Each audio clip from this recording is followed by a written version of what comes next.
Fala galera, antes de começar, feliz 2023 para todos nós, que esse ano seja bem melhor do que a gente espera.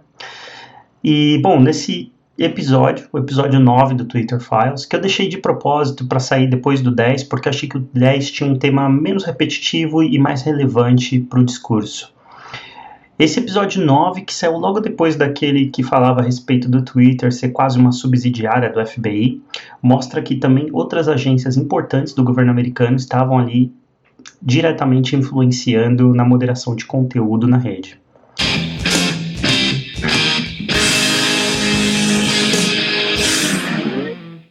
Logo depois que foi lançado o episódio 7 do Twitter Files, que era aquele que tratava em mais detalhes sobre a relação do FBI com o Twitter,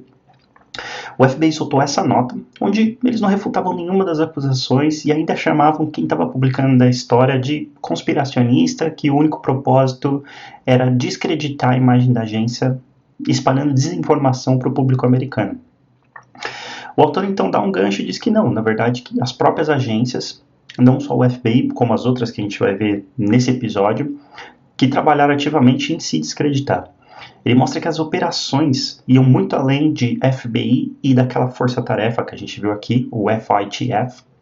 que foi criado em 2017 para lidar com intervenção estrangeira e propaganda via redes sociais durante as eleições americanas e que tinha cerca de uns 80 agentes. E que, na verdade,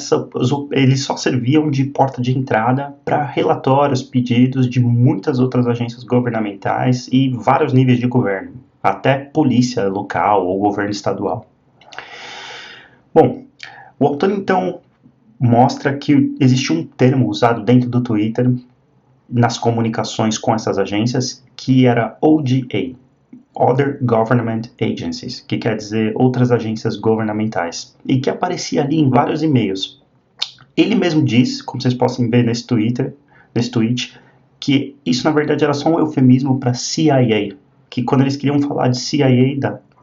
Central Intelligence Agency dos Estados Unidos, eles usavam esse termo para mascarar, mas na verdade todos sabiam ali que aquilo era um eufemismo para CIA. Bom, nesse e-mail do Elvis Chan, que é aquele ponto de contato entre o FBI e o Twitter, como a gente já viu em outros episódios, ele basicamente menciona ali um ex-empregado das agências governamentais, que agora trabalhava no Twitter como executivo, e pergunta se ele podia convidar para uma reunião que aconteceria ali entre redes sociais e agências do governo,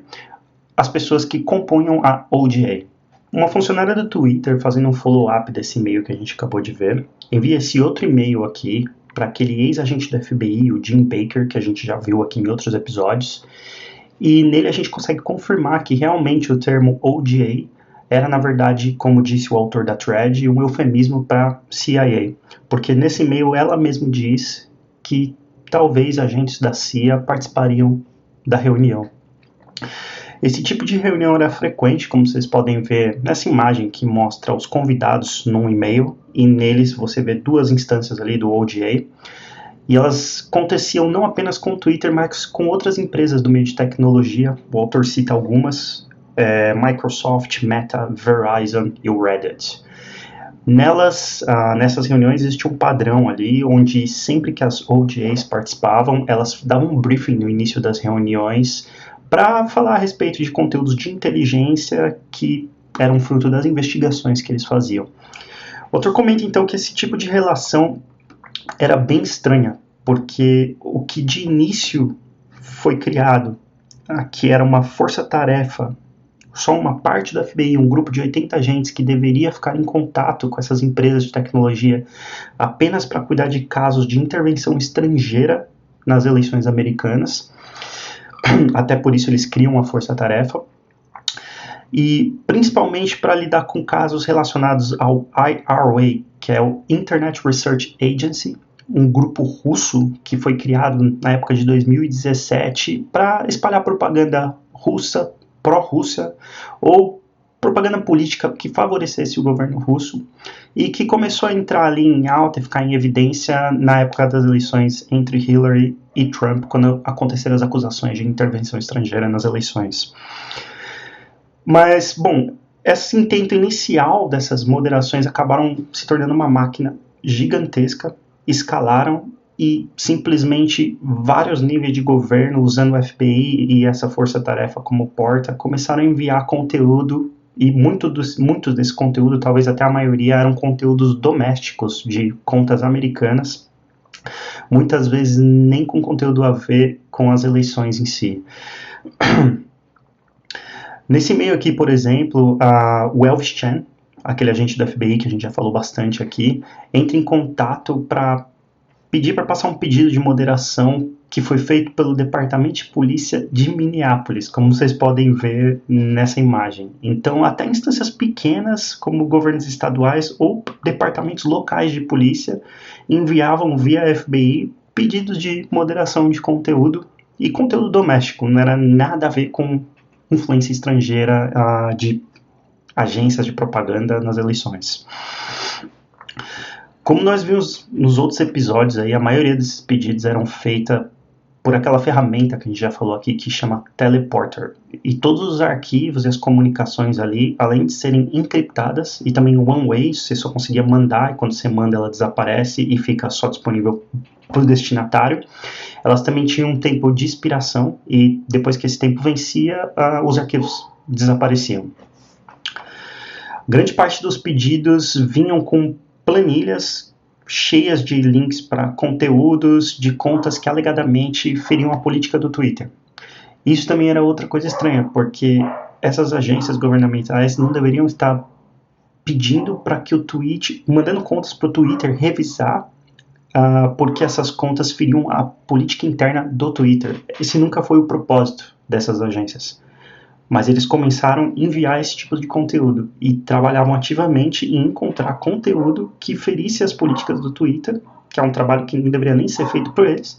e enviava listas e mais listas em planilhas de Excel para o Twitter, para eles tomarem alguma ação e moderarem aquelas contas. O autor mostra que uma funcionária de alto escalão do Twitter, quando se comunicava com o Jim Baker, aquele ex-agente do FBI, comenta a respeito do FBI estar ativamente investigando violações da política do Twitter, enviando pedidos de moderação baseado nisso, e o Jim Baker acha aquilo bem estranho.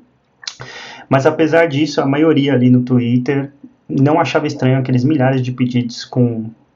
moderação de conteúdo doméstico chegando via FBI de diversos níveis do governo americano. Eles sempre faziam isso com a desculpa de influência estrangeira, apesar de, na maioria dos casos, não ter influência estrangeira constatada nenhuma, né? Mas os executivos do Twitter viviam sob constante pressão do governo para comprovar teorias malucas de intervenção estrangeira ou relações de contas com o IRA. O autor mostra alguns exemplos disso em troca internas de e-mails, como esse aqui, por exemplo, que mostra ali um funcionário do Twitter comentando que não tinha encontrado nenhum link que fosse relacionado ao IRA, mas que, se eles realmente quisessem, eles podiam fazer um brainstorm e tentar encontrar alguma conexão. Então, meio que uma atitude ali já desesperada. Nesse outro exemplo,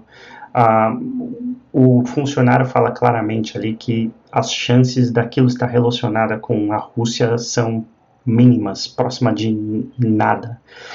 Nesse outro exemplo, ele fala a respeito de não existir nenhum match real. Alguns links eram claramente russos, desses links enviados nesse conteúdo, mas alguns deles eram simplesmente aluguéis de casa na South Carolina, que fica nos Estados Unidos, então eram conteúdos domésticos. Nesse outro exemplo, ele comenta que as contas pró-Maduro que estavam na lista enviadas pelo governo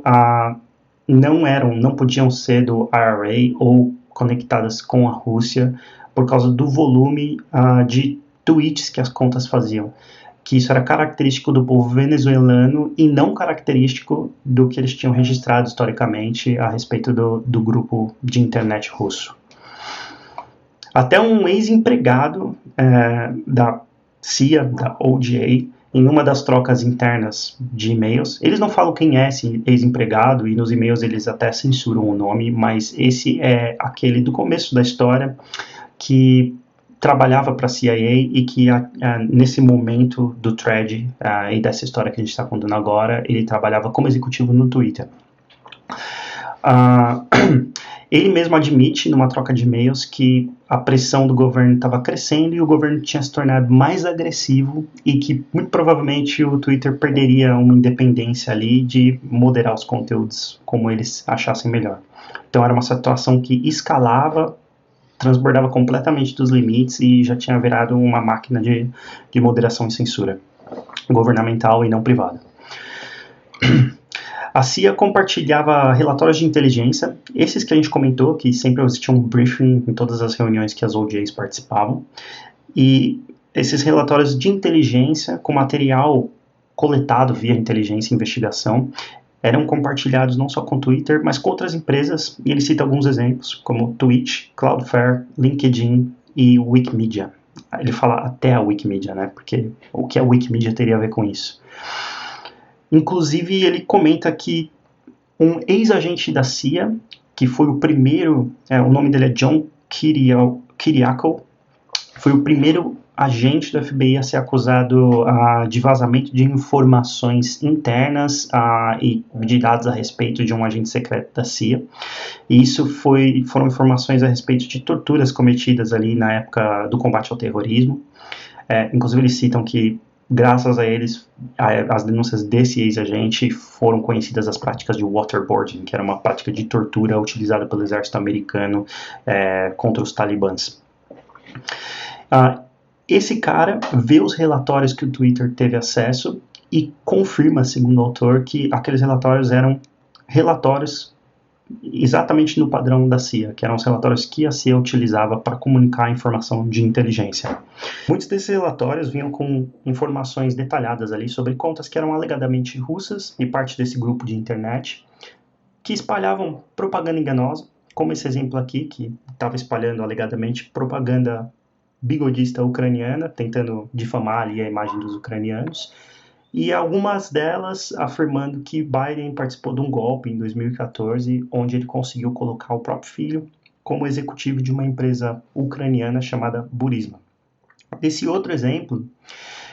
eles mostram que esses grupos alegadamente espalhavam desinformação a respeito de atividade ucraniana que feriam os direitos humanos. Muitas desses relatórios vinham com umas listas longas ali de contas e conteúdos que eram acusadas de serem pró-Maduro, ou pró-Cuba, ou pró-Rússia. Nessa imagem, por exemplo, ele mostra uma lista com contas supostamente ligadas a Maduro ou ao governo cubano, e o que ficou curioso aqui é que até contas pró-Lula que alegadamente faziam propaganda anti-Bolsonaro durante as eleições brasileiras.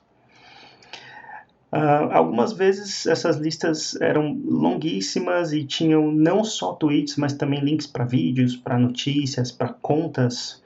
e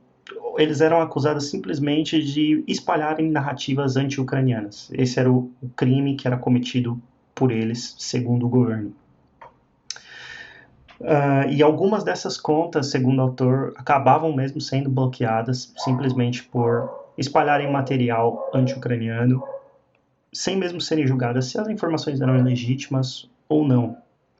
Então o autor finaliza esse episódio meio que com um questionamento se nós deveríamos normalizar ou aceitar que as empresas privadas recebam esses milhares de denúncias de todos os níveis possíveis do governo sobre conteúdo doméstico, estrangeiro, com desculpas esfarrapadas, e de um governo não qualquer, mas um governo que faz isso de maneira ativa e agressivamente, e para censurar e moderar conteúdo. Bom, esse é o final desse episódio do Twitter Files. Até o momento aí não saiu mais nenhum. O episódio 10, que saiu logo após desse, eu já soltei um vídeo que vocês podem ver na playlist do Twitter Files no meu canal.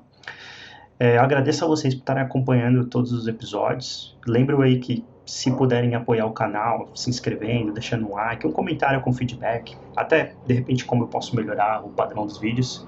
eu agradeço de coração. Feliz 2023 de novo aí, pessoal, e um abração.